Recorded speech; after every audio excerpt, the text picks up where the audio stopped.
Goeiedag en baie welkom by Tabernaduis se aanlyn Goeie Vrydagdiens.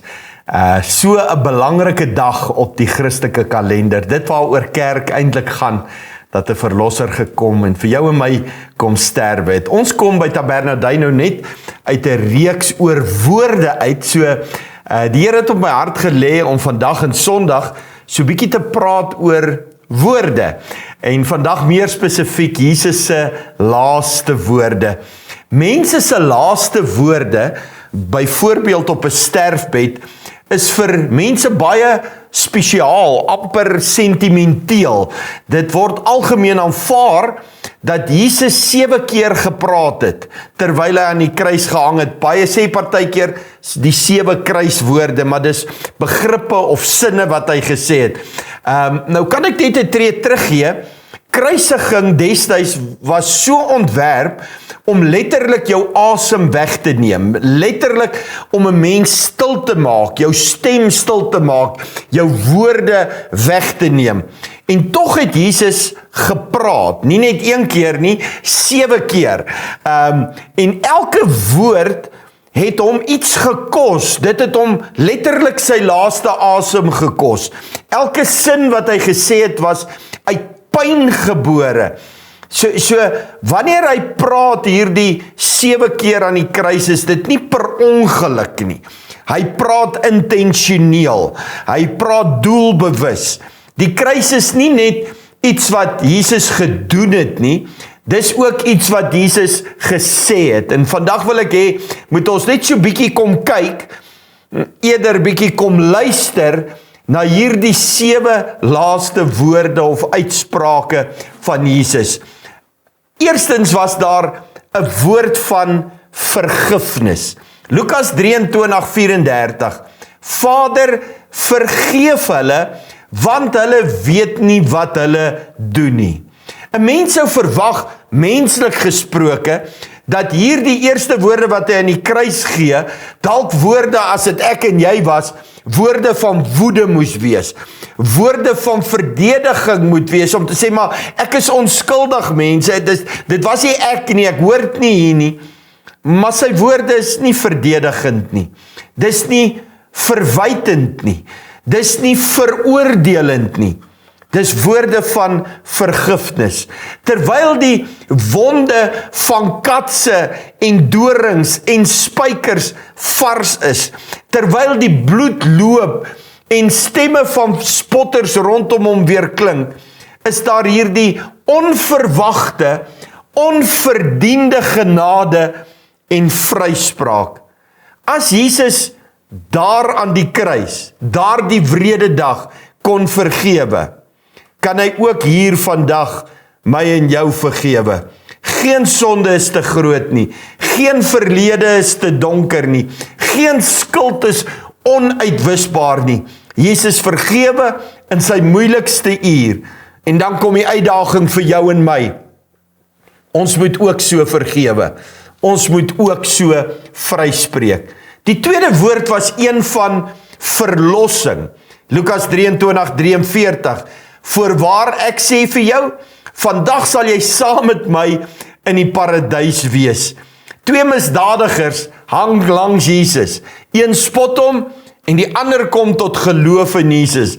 Daar was geen tyd vir hom om te gaan regmaak nie. Geen tyd om hom te laat doop en goeie dade te doen, goeie werke te doen nie. Net sy geloof. Geloof en 'n uitroep om genade. Die kruis verander hierdie man se sterfbed na 'n oop deur na die ewige lewe.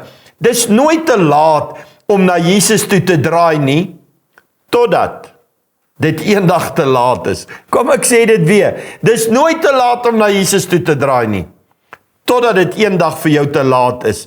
Verlossing kan nie verdien word nie, dit word ontvang. Jesus gee dit, dis net genade. En dan die vraag daarmee saam, gee jy genade, gee jy vergifnis en vryspraak? Die derde woord was 'n woord van deernis. Ons sien dit in Johannes 19, as hy met sy ma praat en hy sê, vrou, daar is jou seun, verwysend na Johannes, en daar is jou moeder. En selfs terwyl Jesus besig is om die wêreld te red, sien hy sy ma raak. En hy skep familie by die voet van die kruis. Hier is 'n punt wat jy nie moet mis nie. Die pyn en die seer in die lewe kanselleer nie ons verantwoordelikheid nie. Geloof maak ons nie minder mens nie. Dit maak ons juis meer menslik. Die kruis bring ons nie net nader aan God nie, maar ook nader aan mekaar. Die 4de woord was een van verlatenheid of verwerping, as Jesus in Matteus uitroep, my God, waarom het U my verlaat? Interessant dat hierdie is die enigste keer wat Jesus nie na God as sy Vader verwys nie. Hy haal aan uit Psalm 22 en hier kom Ou Testament profeseë in vervulling. Hy betree 'n plek van ware Godverlatendheid. Terloops, net so in die verbygaan, die grootste straf van die hel eendag gaan nie die vlamme en die vuur en die swaal en die wurms en die kners van tande wees nie. Die grootste straf van die hel gaan hierdie verlatenheid deur God wees. En Jesus ervaar die stilte, die verlatenheid, die verwerping, sodat ek en jy nooit weer eensaam hoef te wees nie. Dat ek en jy nie eendag in die hel dit moet beleef nie. Sodat ek en jy kan die ewige lewe kry, waar ons God se teenwoordigheid altyd gaan beleef. God is nie bang vir jou vrae nie. Jesus vra, my God, waarom? Hoekom? Jy mag maar vra as jy nie verstaan nie. Jy mag maar vra as jy alleen voel. Die 5de woord was een van lyding of nood. Hy sê in Johannes 19, ek het dors. Kan jy dink aan die ironie van die oomblik? Die skepper van water, die een wat water uit 'n rots laat loop, die een wat vir ons reën gee, hy dors. Hy voel gedehidreerd. Heeltemal God, maar ook heeltemal mens. Jesus red ons nie net van die lyding nie, hy deel in ons lyding. Hy verstaan jou pyn en jou seer en jou swaar kry. Jou pyn is nie vir hom onsigbaar nie. God verstaan. Jesus verstaan. Die 6de woord was 'n woord van oorwinning, as hy in Johannes 19 uitroep, dit is volbring. Nie net ek is klaar of dit is klaar nie. Hy sê dit is klaar, nie ek is klaar nie. Dit is volbring. Sy aardse missie is voltooi. Die prys is betaal. Jou en my skuld is volledig vereffen.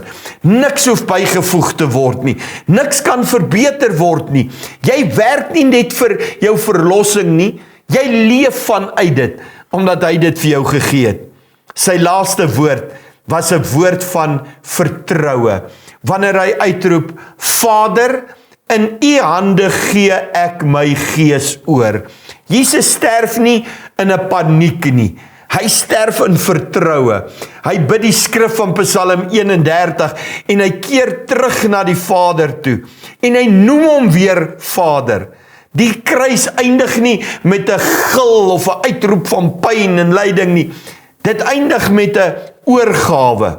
Die eerste van hierdie 7 woorde aan die kruis noem hy hom Vader. Vader, vergewe hulle. En dan gebeur hierdie goed tussenin, dat hy net na hom verwys as God. Maar sy laaste woord was weer Vader. Vader, in U hand gee ek myself. Hy het geleef in vertroue, hy het gesterf in vertroue. Ek nooi jou vandag, maak jou hande oop. Wat hou jy nog in jou hande? Wat hou jou nog vas? Is dit vrees? Is dit skuld? Is dit beheer? Bid saam met my en saam met Jesus. Vader, in U hande gee ek my lewe. My vrese, my verlede, maar ook my toekoms gee ek in U hande oor. Kom ons bid saam. Here, dankie dat as ons vandag sommer net na hierdie 7 woorde kyk en luister, dan hoor ons nie net wat Jesus gedoen het aan die kruis nie, maar ons hoor Vader se hart. Dat al hierdie goed is vir ons gedoen, omdat U ons so lief het, maar Help vir ons nommer 1 om vandag aanspraak te maak op hierdie genade. As ek nog nie daar was om Jesus koning te maak nie, dat ek dit vandag doen. Maar as ek dit gedoen het, dat ek ook so sal lewe, dat ek ook sal vergewe en sal vryspreek, dat ek ook sal roep na die Vader, maar meer as dit alles, soos Jesus sal sê, Vader, ek gee myself oor, onvoorwaardelik, in u baie betroubare hande. Ek bid, Heilige Gees, dat hierdie Paasnaweek, hierdie goeie Vrydag, vir elkeen betekenis sal kry. God het die wêreld lief gehad, my lief gehad, hy het sy seun gestuur. Jesus het my straf gedra, en hy roep uit, dit is volbring, die taak, die missie is afgehandel, en ek kan vir ewig lewe. Ek bid dit in u kosbare naam. Amen.